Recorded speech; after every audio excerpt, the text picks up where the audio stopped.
सबसे पहले हम सीएसआर नेट और गेट में मैथमेटिक्स कैटेगरी के सिलेबस को जानेंगे। कौन कौन से सिलेबस कॉमन है और कौन सा किसी पर्टिकुलर एग्जाम में पूछा जाता है। गेट का एग्जाम साल में केवल एक बार ही होता है और ये आईआईटी जैम का जो एग्जाम है उसी के साथ साथ ही गेट का एग्जाम होता है।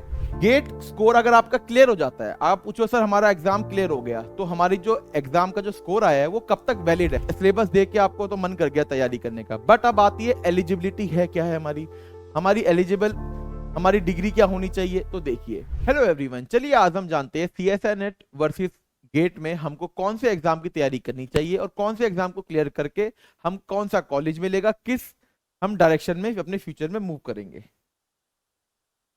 सबसे पहले हम सीएसआर नेट और गेट में मैथमेटिक्स कैटेगरी के सिलेबस को जानेंगे। कौन कौन से सिलेबस कॉमन है और कौन सा किसी पर्टिकुलर एग्जाम में पूछा जाता है।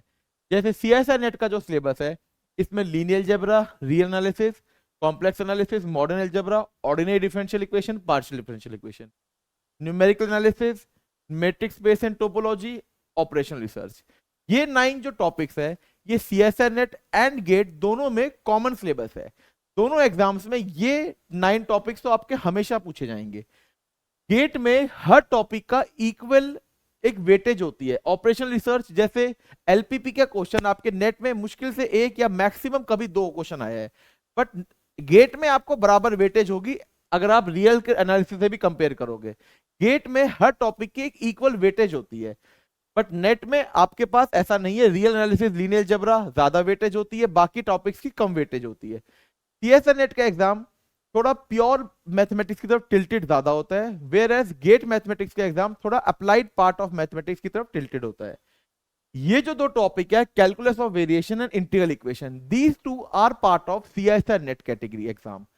आप लोग सोचोगे सर जब आप पीवाई की सॉल्व करते हो गेट के तो आपको इनके भी क्वेश्चंस मिलते हैं, तो पहले गेट में ये 2 टॉपिक्स भी आया करते थे, बट बाद में ये हमारे सिलेबस से अब रिमूव हो गए हैं। तो पीवाईक्यू में अगर आपको ये जो 2 टॉपिक्स के क्वेश्चन मिलते हैं तो आपको अब उनकी प्रैक्टिस करने की रिक्वायरमेंट नहीं है। हाँ, सीएसआर नेट की भी एग्जाम की तैयारी कर रहे हो तो आप कर सकते हो, वहां पे दोनों चीजें आपके पास आती है। तो ये सब तो था हमारे सिलेबस के बारे में कि किस एग्जाम में क्या सिलेबस आता है। तो आप देख सकते हो मेजॉरिटी सिलेबस आपका कॉमन है। 9 topics, it which is not less, 9 topics आपके कॉमन होते हैं सीएसआर नेट के और गेट के। अगर आप इनकी प्रॉपर तरीके से स्टडी करते हो, आप सीएसआर नेट की अगर प्रॉपरली स्टडी करते हो जिसमें ये 2 टॉपिक ऐड ऑन है आपके पास, तो गेट की ऑटोमेटिकली आपकी तैयारी हो ही जाती है। 2 टॉपिक और है यहाँ पे। एक टॉपिक है वेक्टर कैलकुलस। एक वेक्टर कैलकुलस का जो टॉपिक है वो आपके पास केवल आता है गेट के एग्जाम में।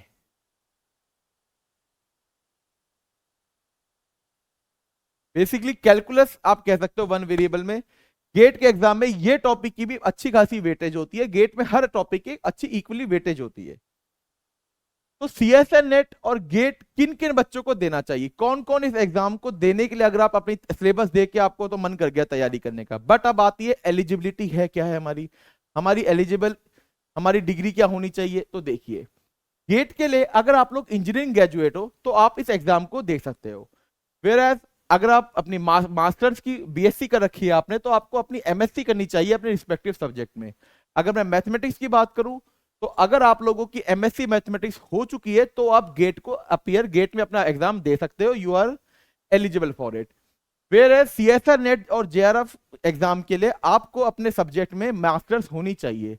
अगर मैं मैथमेटिक्स की बात करूं तो आपकी एमएससी अपने टॉपिक में मास्टर्स आपकी होनी चाहिए, तब आप इस एग्जाम के लिए एलिजिबल हो।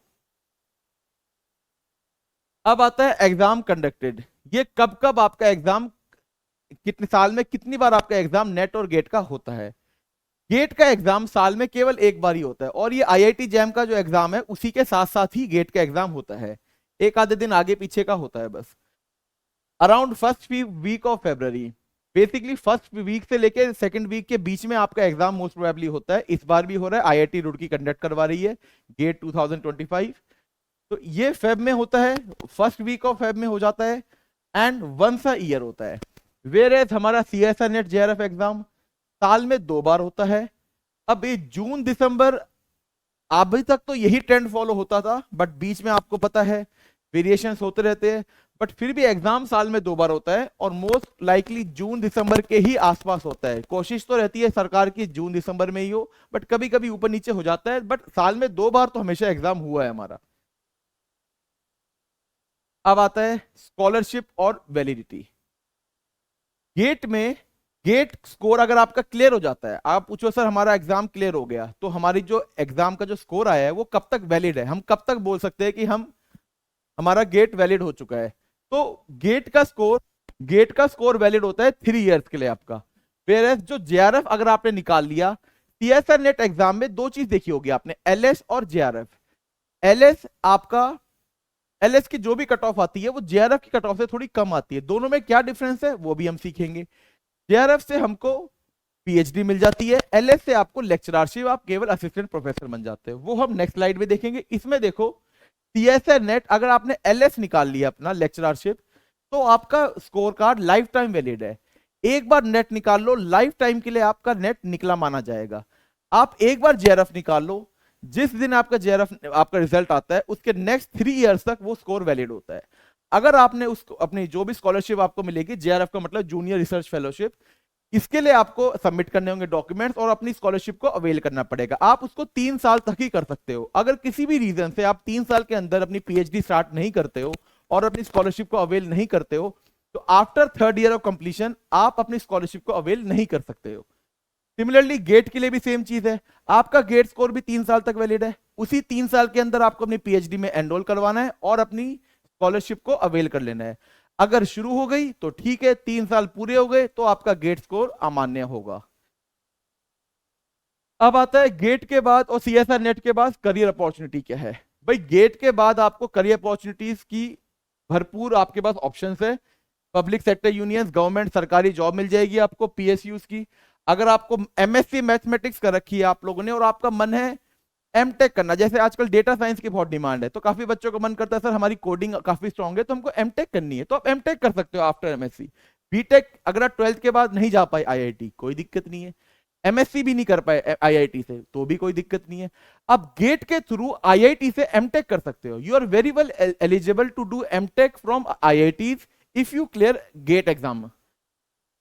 थर्ड ऑप्शन, सर हम एमएससी कर चुके, हमको पीएचडी करनी है, क्या गेट कहीं वैलिड होगा? बिल्कुल, हमारे देश की सारी आईआईटी, सारी एनआईटीज पीएचडी में गेट स्कोर को प्रॉपर एक फुल फ्लेज इज्जत देती है, जो सीएसआर नेट जेआरएफ होता है। आधे बच्चों को ये नहीं पता, सबको लगता है PhD is all about JRF, हमें जेआरएफ चाहिए। हाँ, जेआरएफ मिल जाए तो भी अच्छा है, बट गेट मिल जाए तो कुछ कम नहीं है। जेआरएफ क्लियर होने पे हमको इंडिया में सभी यूनिवर्सिटीज, कॉलेज में और इंक्लूडिंग आईआईटीज, एनआईटीज में आपको पीएचडी आप कर सकते हो, आपको स्कॉलरशिप मिल जाएगी, क्योंकि ये गवर्नमेंट ऑफ इंडिया से स्कॉलरशिप मिलती है। वेयर एज गेट में आपको इंस्टीट्यूट स्कॉलरशिप देता है, तो आईआईटीज और एनआईटीज आपको पीएचडी ऑफर करती है थ्रू योर गेट स्कोर। तो पीएचडी भी पॉसिबल है, एमटेक भी पॉसिबल है, सीधा सरकारी जॉब भी पॉसिबल है गेट के एग्जाम के को क्लियर करके। अब कुछ लोगों का मन करता है सर एमएससी कर ली, बीएससी एमएससी कर ली, हमारा सर एमबीए करने का मन था, हम लेट हो गए, मैनेजमेंट में जाने का मन है, तो आप चाहो तो अपनी पीएचडी भी कर सकते हो मैनेजमेंट में। विदाउट डूइंग योर एमबीए आप सीधा पीएचडी भी कर सकते हो मैनेजमेंट में गेट के थ्रू। अगर आपने मैथमेटिक्स में एमएससी कर रखी है then also you are very well eligible. अगर आपका गेट क्लियर है, गेट स्कोर आपके पास है, अच्छी रैंक है, तो आप मैनेजमेंट में टॉप आईआईएम, जो इंडिया के टॉप आईआईएम बिजनेस स्कूल्स है, उसमें आप मैनेजमेंट में अपनी पीएचडी स्टार्ट कर सकते हो, which is a very good career opportunity. Similarly CSR net में अगर आपके पास जेआरएफ है तो आप पीएचडी कर सकते हो, आपको स्कॉलरशिप मिलेगी। अगर आपके पास केवल सीएसआर नेट एलएस है, जेआरएफ से थोड़े कम मार्क्स पे एलएस निकल जाता है, लेक्चररशिप। अगर आपके पास सीएसआर नेट एलएस है तो उससे आप असिस्टेंट प्रोफेसर बन सकते हो। इंडिया में कोई भी एग्जाम अगर आप कॉलेज में पढ़ा रहे हो तो आपका सीएसआर नेट एग्जाम क्लियर होना जरूरी है, मैंडेटरी है, और वही एलिजिबिलिटी के लिए ये एग्जाम है। तो अगर आपके पास नेट क्लियर हो चुका है तो आपका सीएसआर नेट का score card life time valid है और आप किसी भी एग्जाम में किसी भी कॉलेजेस में अप्लाई कर सकते हो असिस्टेंट प्रोफेसर की जॉब के लिए। अब एक चीज आती है सर स्कॉलरशिप कितनी मिलेगी। अगर आप गेट स्कोर आपका आ जाता है, अच्छी रैंक आ जाती है और आप पीएचडी करने चले जाते हो, तो पीएचडी में और यहां की पीएचडी में कोई डिफरेंस नहीं है। You will get exactly same amount, even single penny तक आपको सेम मिलने वाला है।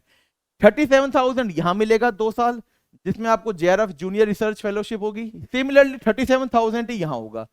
2 साल के बाद आपकी रिसर्च अच्छी चल रही है तो आपके गाइड आपको एसआरएफ में कन्वर्ट कर देंगे, तो आपकी फेलोशिप बढ़ जाएगी।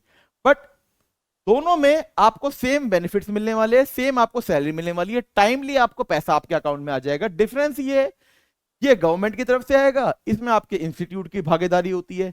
बाकी आपको अपनी पीएचडी में प्रॉपर आपको फाइनेंशियली आपको स्टेबिलिटी मिल जाएगी। 37,000 is not a less amount, और पीएचडी आप अपनी प्रॉपर तरीके से 5 इयर्स अपनी कंटिन्यू रख सकते हो। तो this was all about CSIR NET and GATE. मैंने आप लोगों को सीएसआर नेट और गेट के इंपॉर्टेंट जो की पॉइंट्स है, जो दोनों को डिफरेंशिएट करते हैं, किस एग्जाम को क्लियर करके हम क्या कर सकते हैं। एक सबसे बड़ी बात, डायरेक्शन आपको बहुत क्लियर होनी चाहिए।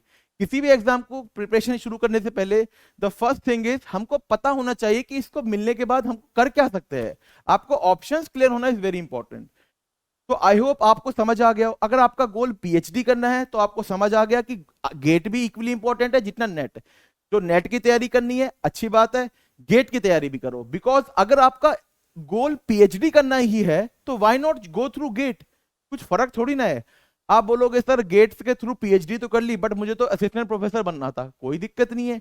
इंडिया में अब ये रूल आ चुका है, अगर आपकी पीएचडी हो गई है और आपके पास सीएसआर नेट का एग्जाम आपने क्वालिफाई नहीं किया बट आपने पीएचडी कर ली तो कोई दिक्कत नहीं है। एलएस ना भी हो तो भी कोई दिक्कत नहीं है, केवल पीएचडी से भी आप असिस्टेंट प्रोफेसर के लिए एलिजिबल हो।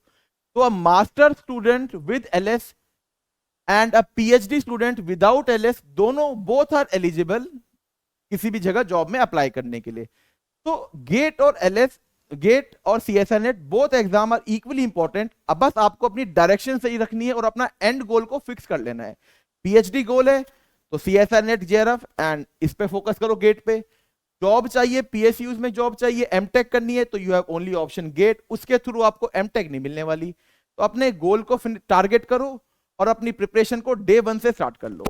तो wish you all the very best. I hope आपको चीजों का कंपैरिजन क्लियर लगा होगा, आपको चीजें समझ आई होगी। तो wish you all the very best, good luck for your future, take care.